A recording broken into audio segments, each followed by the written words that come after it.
Hi, പഴവും മുട്ടയും ഉണ്ടോ നിങ്ങളെ കയ്യിൽ? എങ്കിൽ വാ, നമുക്കൊരു സോഫ്റ്റായ ബനാന കേക്ക് തയ്യാറാക്കാം. കേക്ക് തയ്യാറാക്കാൻ വേണ്ടിയിട്ട് 1.5 കപ്പ് മൈദ എടുത്തിട്ടുണ്ട്. അതിലോട്ട് 1/2 ടീസ്പൂൺ ബേക്കിംഗ് സോഡയും 1 ടീസ്പൂൺ ബേക്കിംഗ് പൗഡറും ഒരു പിഞ്ച് സാൾട്ടും കൂടെ ചേർത്ത് നന്നായി മിക്സ് ചെയ്ത് തരിച്ചെടുക്കുക. 2-3 പ്രാവശ്യം തരിച്ചെടുക്കണം, അതല്ലെങ്കിൽ തരിച്ചതിന് ശേഷം നന്നായി മിക്സ് ചെയ്ത് കൊടുത്താലും മതി. ഇനി ഈ മൈദ മിക്സ് മാറ്റി വെക്കുക. ഒരു മിക്സിയുടെ ജാറിലോട്ട് 1/2 കപ്പ് പഞ്ചസാര ചേർക്കുക. 3-4 ഗ്രാമ്പൂവും ചേർത്ത് നന്നായി പൊടിച്ചെടുക്കുക.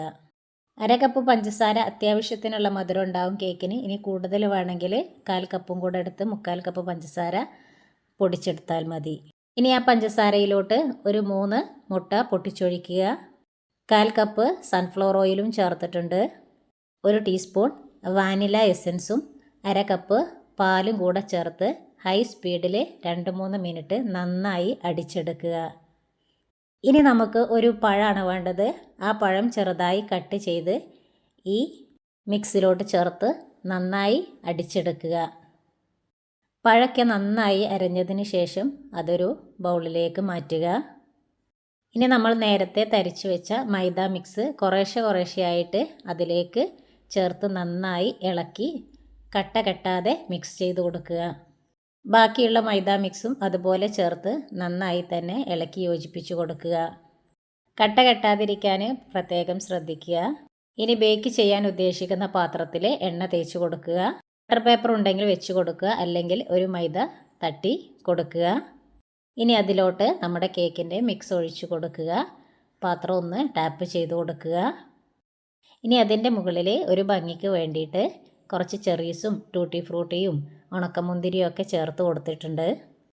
ഇനി ഒരു പഴയ കുക്കർ നേരത്തെ ചൂടാക്കാൻ വെച്ചിട്ടുണ്ടായിരുന്നു. അതിലോട്ട് നമ്മുടെ കേക്കിൻ്റെ മിക്സ് വെച്ച് കൊടുക്കുക. ഒരു 35 മിനിറ്റ് ബേക്ക് ചെയ്തതിന് ശേഷം തുറന്ന് നോക്കുമ്പോൾ കേക്ക് റെഡി ആയിട്ടുണ്ട്. ഇനി അതൊന്ന് തണുത്തതിന് ശേഷം അതിൻ്റെ അരികിലൂടെയൊക്കെ ഒന്ന് സ്പാച്ചില വെച്ച് ഇളക്കി കൊടുത്താൽ നമ്മുടെ കേക്ക് ഈസി ആയിട്ട് നമ്മളെ കയ്യിൽ കിട്ടും. ഇതാ ഇപ്പോൾ നന്നായി ഉഷാറായി തന്നെ കിട്ടിയിട്ടുണ്ട്. നല്ല സ്പോഞ്ചി ടെക്സ്ചറിൽ തന്നെ കിട്ടിയിട്ടുണ്ട്. ഇനി അത് തണുത്തതിന് ശേഷം നമുക്കൊന്ന് വെട്ടി കൊടുക്കാം. പെട്ടെന്ന് തയ്യാറാക്കാൻ പറ്റുന്ന ഒരു ഈവനിങ് സ്നാക്സാണ്. മക്കളൊക്കെ സ്കൂളിലേ വിട്ട് വരുന്ന സമയത്ത് നമുക്കുണ്ടാക്കാൻ പറ്റുന്ന എളുപ്പത്തിലുള്ളൊരു കേക്കാണ്. നിങ്ങളെല്ലാവരും ഉണ്ടാക്കണം, അഭിപ്രായം പറയണം. എൻ്റെ ചാനൽ ഇതുവരെ ഒന്ന് നിങ്ങൾ സബ്സ്ക്രൈബ് ചെയ്തിട്ടില്ലെങ്കിൽ ഒന്ന് സബ്സ്ക്രൈബ് ചെയ്ത് സപ്പോർട്ട് ചെയ്യണം. Thanks for watching.